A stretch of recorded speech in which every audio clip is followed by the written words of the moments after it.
Alamin kung paano maiiwasan ang cancer. Pangalagaan natin ang ating kalusugan. Mga kapamilya, may tatanong ako sa inyo. Alam nyo ba na maaring may isang bagay kayong ginagawa gabi-gabi? Isang simpleng routine na akala nyo ay normal lang.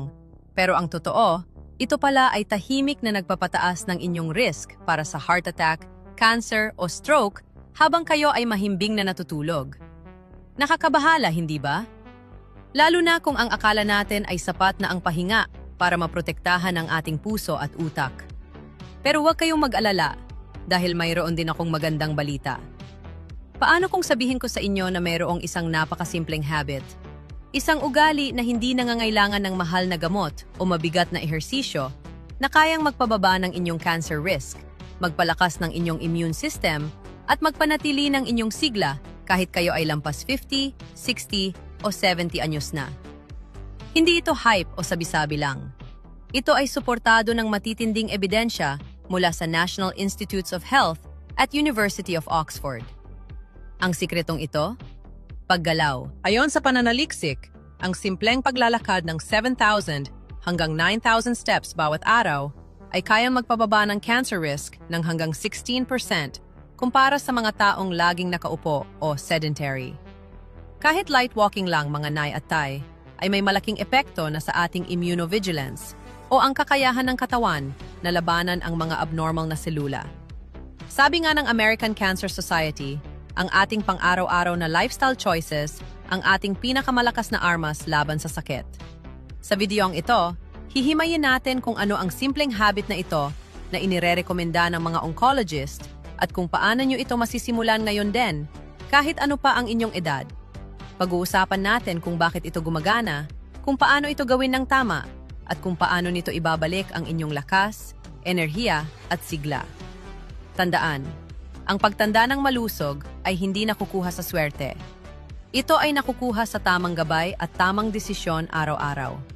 Dito lang yan sa Gintong Gabay, kaya mag-subscribe ka na.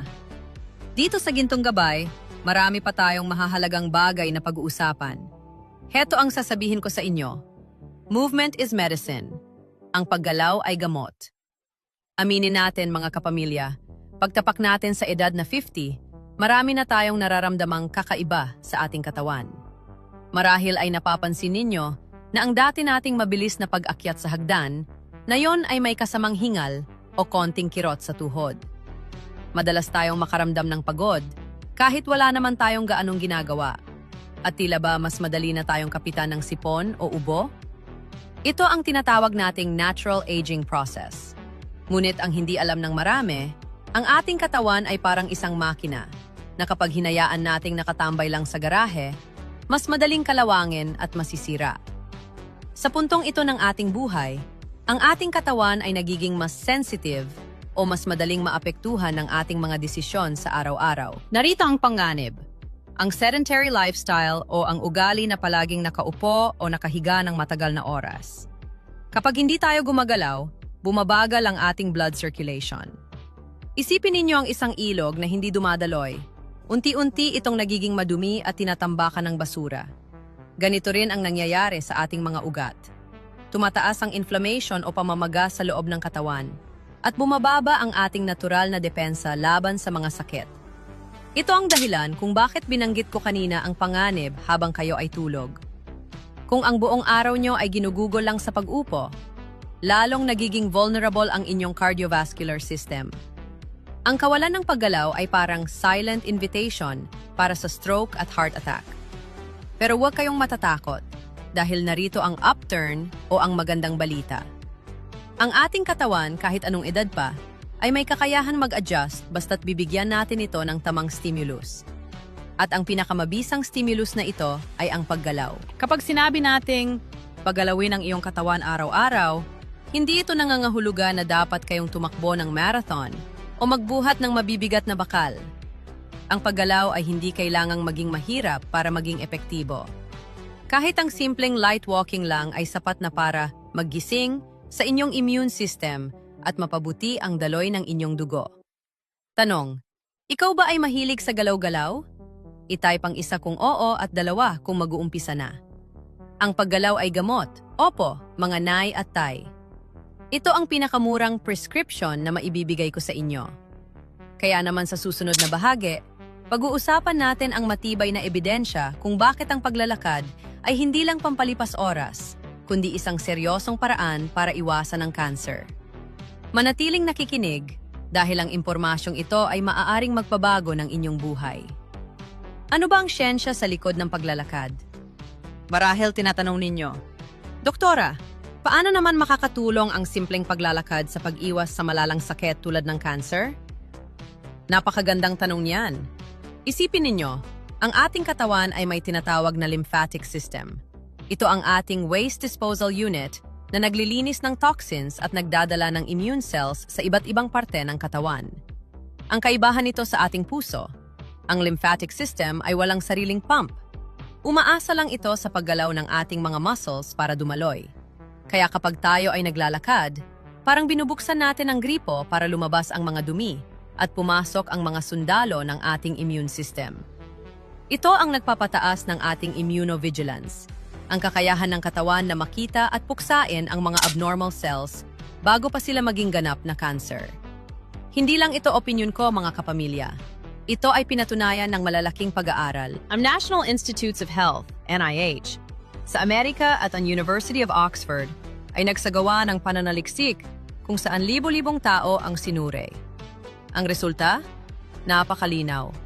Nakatanggi ang mga taong nakakakuha ng 7,000 hanggang 9,000 steps sa loob ng isang araw ay nagkaroon ng hanggang 16% na mas mababang tsansa na tamaan ng cancer kumpara sa mga taong halos hindi gumagalaw o sedentary. Isipin ninyo, 16% reduction sa pamamagitan lang ng paghakbang. Ang paglalakad ay nagpapababa rin ng insulin levels at inflammation markers sa ating dugo. Dalawang bagay na madalas maging mitsa ng pag-usbong ng cancer cells matapos ang edad na 50. Maging ang American Cancer Society ay sumasang-ayon dito. Binibigyang diin nila na ang ating daily lifestyle habits, lalo na ang physical activity at tamang diet, ang may pinakamalaking papel sa cancer prevention. Hindi kailangang maging athlete o pumunta sa gym para makuha ang proteksyong ito. Sabi nga sa pag-aaral ni Greco noong 2025, ang mga lifestyle-based approaches ay ang pundasyon ng ating kalusugan habang tayo ay nagkakaedad. Ang simpleng pag-iwas sa pag-upo ng matagal at ang pagpili na maglakad-lakad ay direktang nagpapalakas ng inyong natural defense against disease. Kaya naman, mga nay at tay, malinaw ang siyensya. Ang pag-upo ay panganib, pero ang paghakbang ay kaligtasan. Pero alam ko ang nasa isip ninyo. Paano ko ba masisimulan ito nang hindi sumasakit ang aking mga tuhod?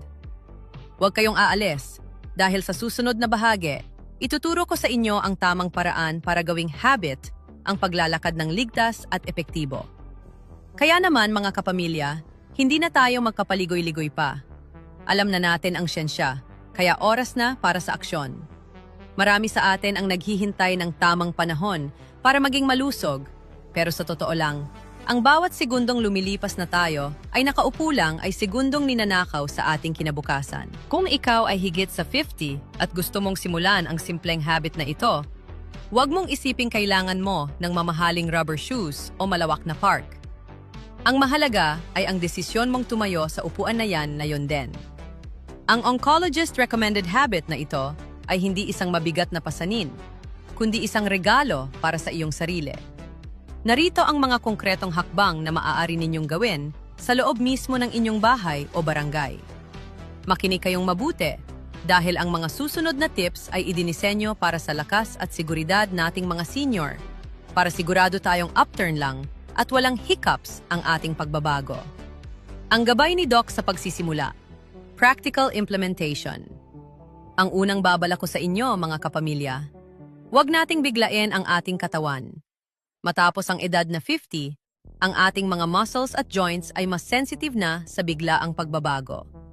Kung dati ay hindi kayo palakibo, huwag nating pilitin na makuha agad ang 9,000 steps sa unang araw pa lang. Magsimula tayo sa tinatawag na gradual progression. Kung ikaw ay hindi sanay maglakad ng malayo, simulan mo muna sa 5 o 10 minuto lamang bawat araw. Ang layunin natin dito ay hindi ang mapagod agad, kundi ang masanay ang iyong puso at binti sa paggalaw. Matapos ang 1 linggo, kung maayos ang pakiramdam mo, Dagdagan natin ito ng 5 minuto pa. Ito ang sikreto para hindi sumuko ang inyong katawan at para maiwasan ang anumang hiccups o sakit sa muscle. Ngayon, baka isipin nyo, Doktora, ang dami naman nung 7,000 steps. Huwag po kayong matakot sa numero. Ang mahalagang teknik dito ay ang pag-iipon ng steps sa loob ng buong araw. Hindi kailangang makuha ito sa isang tuloy-tuloy na lakaran. Halimbawa, ang pag-akyat panaog nyo sa hagdan sa loob ng bahay ay bilang na. Ang pagdidilig ng inyong mga halaman sa umaga, ang paglalakad papunta sa kanto para bumili ng pandesal, o ang pag-ikot sa palengke, lahat po yan ay dagdag sa inyong total steps. Maaari rin kayong maglagay ng reminder sa inyong cellphone. Sabihin natin, tuwing 2 oras, tumayo kayo at maglakad-lakad sa loob ng bahay ng 5 minuto. Ang maliliit na aksyong ito, kapag pinagsama-sama, ay sapat na para maabot ang goal na magpoprotekta sa inyo laban sa cancer. Panghuli, at ito ang pinaka-importante para sa ating mga senior. Siguraduhin nating ligtas tayo habang naglalakad. Huwag pong maglakad ng nakayapak o nakatsinelas lang kung lalabas ng bahay. Gumamit ng komportableng sapatos na may maayos na suporta para sa inyong sakong at arko ng paa. Ito ay para maiwasan ang pagkatisod o ang pagsakit ng inyong mga binti. At tandaan, mga nay at tay, ang paglalakad ay dapat nating ikatuwa. Hindi ito isang parusa o mabigat na trabaho.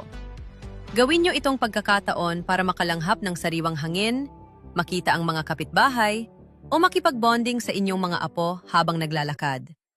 Ang paggalaw ay bahagi ng buhay. Kapag masaya ang inyong isip habang naglalakad, mas magiging epektibo ang pagpapalakas nito sa inyong immune system.